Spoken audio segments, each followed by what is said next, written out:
Assalamualaikum warahmatullahi wabarakatuh. Shalom, salam sejahtera bagi kita semua. Perkenalkan, saya Melki Krishna Elia Paendong. Saya adalah dosen di jurusan Administrasi Bisnis, Prodi D3 Administrasi Bisnis Politeknik Negeri Manado.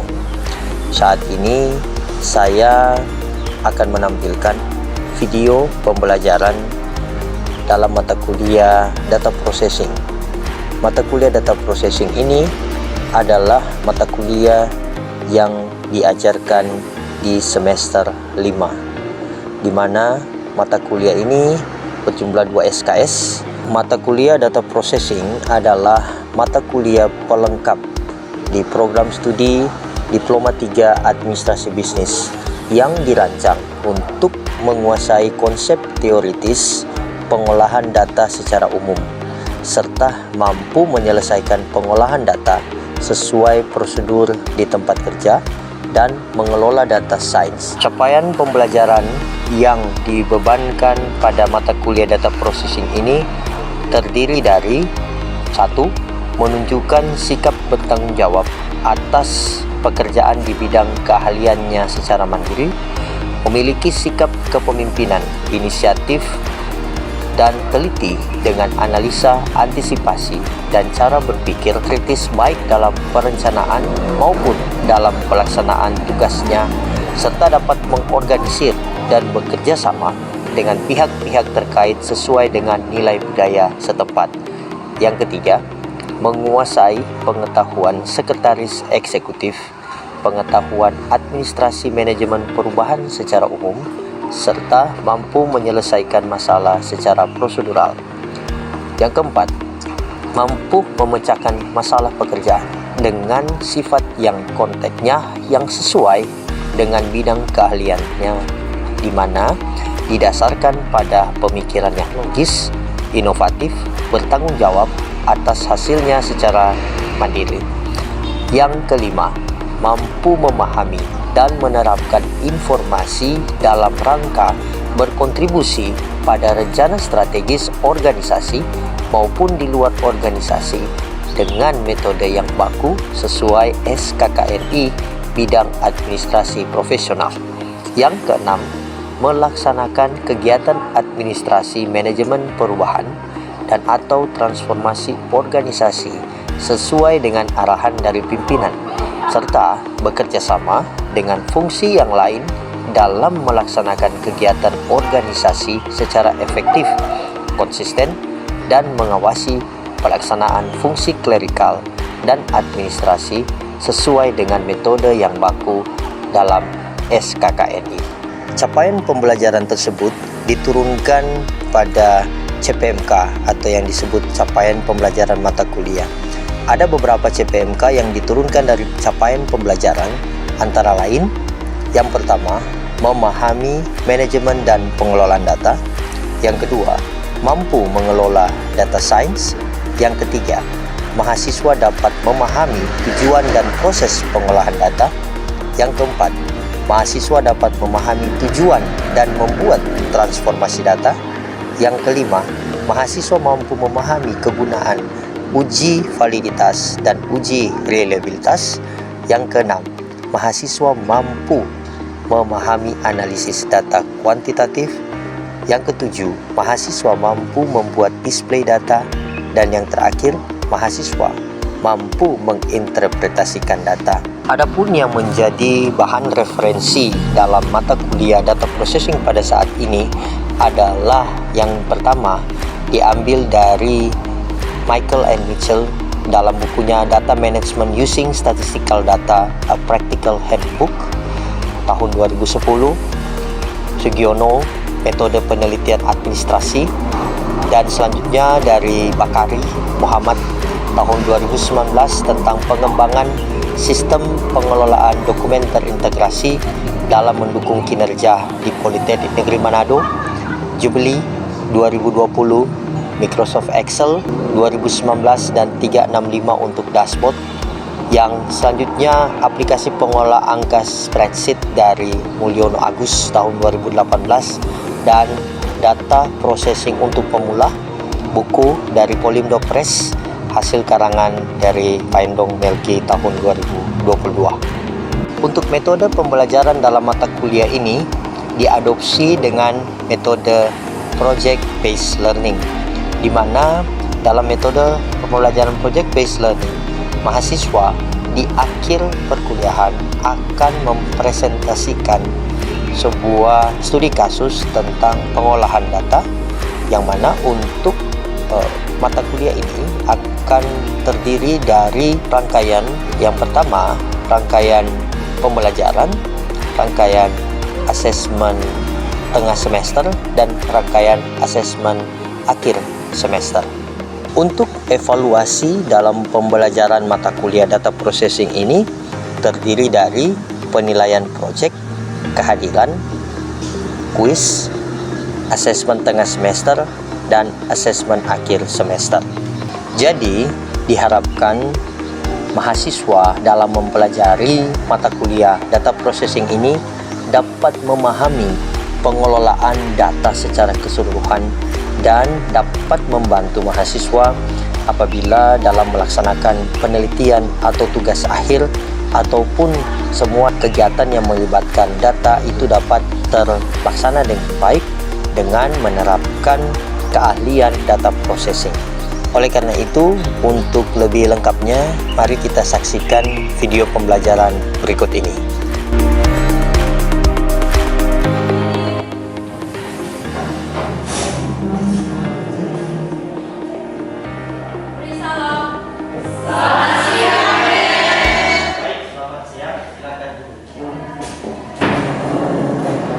Oke, baiklah, sebelum kita memulaikan kegiatan pelajaran kita pada saat ini, kita akan awali dengan doa.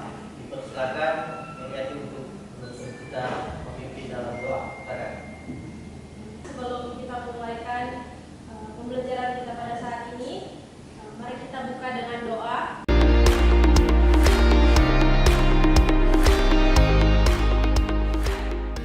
Oke, selamat siang semuanya. Apa kabar hari ini? Oke, baiklah. Saat ini kita akan melakukan untuk pembelajaran kita di mata kuliah data processing. Saat ini kita sudah memasuki pertemuan yang ke-7 atau di minggu ke-7, dan sebagaimana pada beberapa minggu sebelumnya kalian sudah melakukan uji coba terhadap data yang akan kalian kerjakan di sepanjang semester ini. Dan mungkin sebelum kita masuk kepada materi, saya akan menyampaikan dulu ada beberapa hal terkait dengan apa yang akan kita pelajari di materi pada saat ini.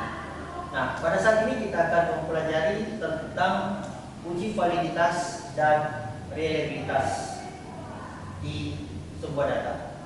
Nah, diharapkan kalian mampu memahami perhitungan uji validitas dan reliabilitas, dan kalian mampu mengetahui dan memahami apa saja kegunaan dari uji validitas dan reliabilitas dalam sebuah data. Pembelajaran saat ini kita akan menempuh beberapa bagian.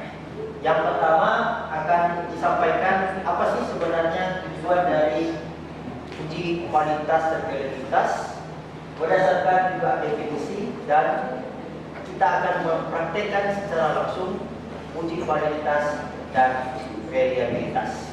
Oke, baiklah. Mungkin sebelum kita masuk dalam materi uji validitas dan reliabilitas, mungkin kita ingin rekap dulu apa yang kalian ketahui tentang materi yang sudah kita pelajari sebelumnya.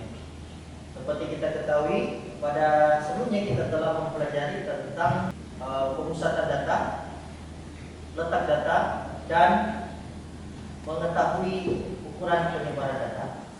Oke, mungkin ada yang bisa dapat menjawab atau bisa memberikan sebuah pandangan apa yang dimaksud dengan ukuran pemusatan data.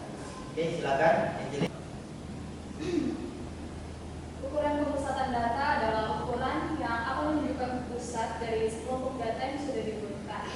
Setelahnya akan dicari suatu nilai berdasarkan pembagian pemusatan dakni, min, median, dan modus. Oke, terima kasih. Nah, jadi pemusatan data adalah mencari pusat dari data dalam bentuk min, median, dan modus. Oke, terima kasih. Selanjutnya, apa yang dimaksud dengan letak data? Ada yang bisa memberikan pandangan? Oke, silakan, Jelita. Menurut saya ukuran letak data yang sudah kita pelajari yaitu merupakan ukuran untuk melihat di mana letak salah satu data dari sekumpulan banyak data yang ada. Data dihitung menggunakan kuartil, desil, dan persentil. Oke, baik. Dan seperti kita ketahui bahwa dalam menghitung suatu data, di samping kita mengetahui pusat data, kita juga harus mengetahui letak data. Dapat dihitung melalui kuartil, desil, dan persen. Oke. Selanjutnya, apa yang dimaksud dengan penyebaran data? Minggu lalu kita sudah mempelajari tentang cara menghitung penyebaran data. Ada yang bisa menjawab? Ukuran penyebaran data menurut saya adalah ukuran yang menyatakan seberapa besar nilai-nilai data berbeda atau bervariasi dengan nilai ukuran pusatnya. Dapat dinyatakan melalui standar deviasi dan variasi. Oke, sekarang setelah kita telah mempelajari tentang ukuran data, letak data, dan penyebaran data, mungkin saya ingin merefresh kembali, ya, apa sih sebenarnya itu data processing atau pengelolaan data? Mungkin ada yang terlupa karena ini sudah minggu ke-7, jadi apa salahnya kita akan refresh kembali terkait dengan pengelolaan data. Jadi sekali lagi pengelolaan data itu terdiri dari 5 bagian, ya. Jadi bagian yang pertama adalah tahapan pengumpulan data. Setelah data dikumpul, kemudian data itu diolah, ya, atau disebut tahapan pengolahan data. Setelah itu datanya dianalisa. Nah, dan setelah itu datanya disajikan, dan pada akhirnya data itu akan terlihat sesuai atau ideal apabila kita sudah menginterpretasikan.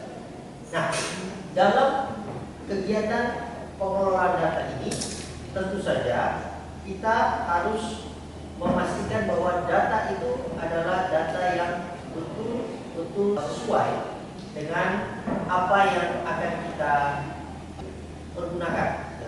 Untuk mengetahui tentang seberapa bergunanya data itu sesuai dengan kebutuhannya, kita harus pastikan data itu dia pertama valid. Ya. Data itu harus valid. Kenapa valid? Karena validitas itu adalah mengukur apa yang seharusnya diukur. Misalnya seperti ini. Kalau kita ingin mengukur panjang, kita menggunakan ukuran meter. Atau kalau kita ingin mengukur berat, kita menggunakan ukuran kilogram. Jadi kalau misalnya kita menggunakan ukuran panjang diukur dengan kilogram, berarti itu tidak akan valid. Oke, itu yang disebut dengan validitas. Nah, validitas dalam pengelolaan data, pada waktu lalu kita sudah belajar tentang bagaimana cara kita mengambil data melalui kuesioner, ya. Maka dari itu dalam kuesioner itu nantinya ada angka-angka atau kode-kode yang sudah kita buat sebelumnya, dan kita harus memastikan bahwa data yang ada di kuesioner itu betul-betul valid dengan cara menilai nilai korelasi antara setiap butir pertanyaan terhadap skor total. Minggu lalu kita sudah pelajari tentang total skor, ya. Jadi jumlah kuesioner dengan jumlah item pertanyaan. Oke. Berarti kita harus memastikan dulu bahwa setiap item pertanyaan itu, ya, memiliki nilai korelasi yang sesuai dengan skor total. Jika ada butir-butir yang tidak valid, kita bisa ganti item pertanyaan atau kita bisa tambahkan pertanyaan. Yang di data ini kita telah memiliki kurang lebih 15 pertanyaan dengan jumlah 27 responden. Nah, jadi validitas ini membandingkan antara nilai setiap item pertanyaan dengan total skor. Oke, kita lanjut ya. Dalam tahapan uji validitas ini kita menggunakan product promise, ya, yaitu membandingkan beberapa indikator yang ada di sini, banyaknya responden atau N, skor per item pertanyaan atau X, skor total pertanyaan dan atau Y, dan nilai korelasi. Melalui termometer ini, kalau kita hitung, misalnya kalau nilai R tabel atau R itu apa? Korelasi. Jadi kalau R tabel atau nilai R yang ada di tabel memiliki signifikansi misalnya 1% atau 5%. Oke. Jika R itu lebih besar dari R tabel, berarti butir pertanyaan valid. R hitung dapat dari mana?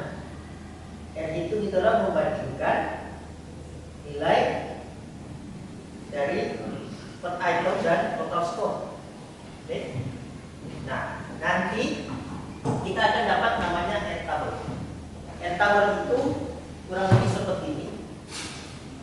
Ini tabel yang sudah ada. Ya, ini bisa dihitung, tapi tabel ini sudah ada sebenarnya. Di tabel-tabel ini kalau kita lihat, ini DF ini atau N ini adalah jumlah responden.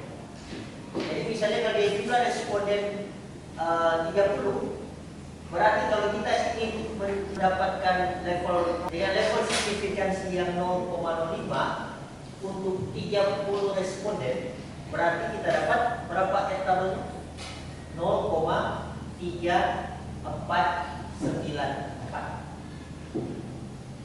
Nah, kita telah memiliki data dengan berapa responden. Ya, jadi kita akan mencari data untuk 27 responden dengan level signifikansi 5%. Jadi level signifikansi 5% itu adalah batasan dari data itu tidak semuanya dia 100% pasti ada celah. Nah, maka itu kita tetapkan 5% sebagai batasan. Nah, oleh karena itu kalau kita lihat di sini, kalau dia 27 berarti dia 0,3673. Kalau kita ingin menghitung yang itu adalah nilai korelasi dari item pertanyaan dengan total skor. Caranya kita ketikkan sama dengan dan kita ketik korel seperti ini. Dan kemudian silakan kalian blok yang item pertanyaan yang pertama. Terus setelah itu hitung kita blok lagi yang total skor. Oke. Jangan lupa ditekan F4. Yang hitungnya adalah 0,764. Kalau kita lihat di data, yang hitungnya berapa? 0,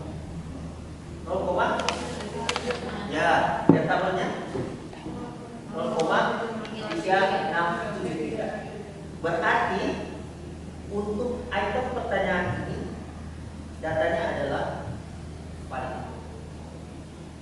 Oke. Nah, dan kita bisa ulangi itu untuk pertanyaan-pertanyaan yang selanjutnya. Sekarang kita akan lanjut tentang bagaimana kita mencari data yang selain dia valid. Data itu harus reliable. Data tersebut dapat memenuhi syarat untuk dilakukan analisa. Nah, harus reliable berarti sejauh mana pengukuran data dapat dipercaya. Maksudnya di sini, apabila data ini dilakukan secara beberapa kali atau berulang-ulang, hasil pengukurannya akan relatif sama. Menguji reliabilitas itu seperti apa? Kita menguji reliabilitas dengan menggunakan alfa kelompok adalah koefisien yang menunjukkan seberapa baiknya butir dalam suatu kumpulan pertanyaan atau item yang secara positif berkorelasi satu sama lain. Jika kita menghitung rombak alfa ini lebih dari nilainya itu adalah 0,6, berarti datanya disebut nilai. Sekarang kita akan menghitung nilai alfa kelompok, ya. Untuk nilai alfa kelompok yang nantinya akan kita input dalam Excel, yaitu pertama nilai varians total dan nilai varians butir dan nilai alfa kelompok atau nilai R. Nah, sesuai dengan data yang ini, kita harus cari apa? Nilai varians total. Jadi nilai varians total itu adalah nilai varians dari total skor. Varians total dan total skor itu adalah 46,94. Nah, setelah kita menghitung varians total dan total skor, kita menghitung varians dari butir pertanyaan. Kita ketikkan var. Nah, kita blok butir pertanyaan yang pertama. Kita sudah dapat untuk varians butir pertanyaan yang pertama adalah 0,814. Apakah kita langsung menghitung alfa perempatnya sekarang? Jangan dulu. Karena ini harus diakumulasikan.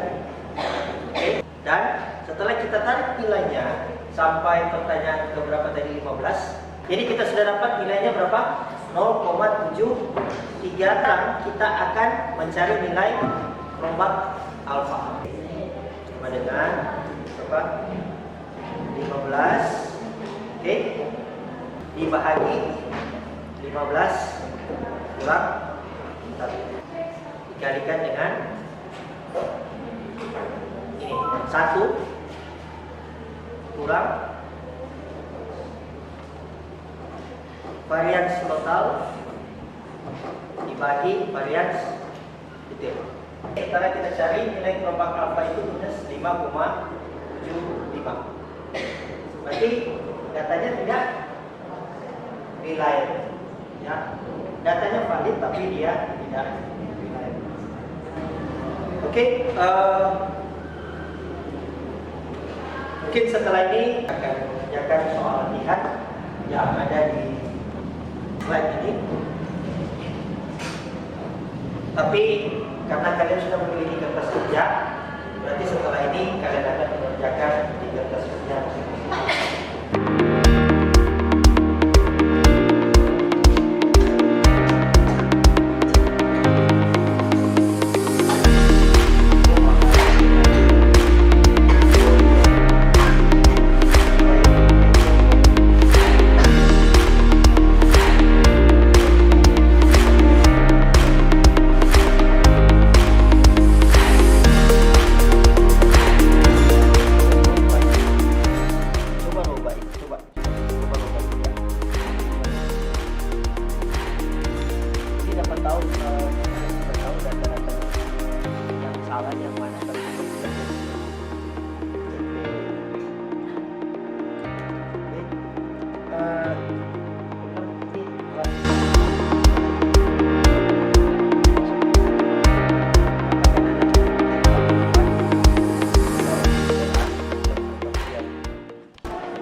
Kita telah selesai untuk pembelajaran kita di materi data processing untuk analisis validitas dan kredibilitas, dan kita akan ketemu lagi minggu depan.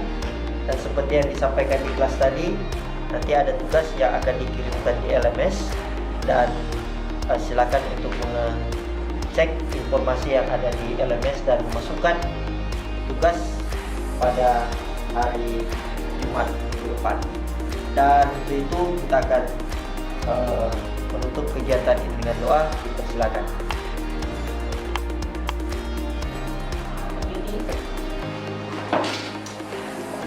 Dan kita akan untuk pembelajaran kita pada sore hari ini, kita berdoa. Doa dimulai.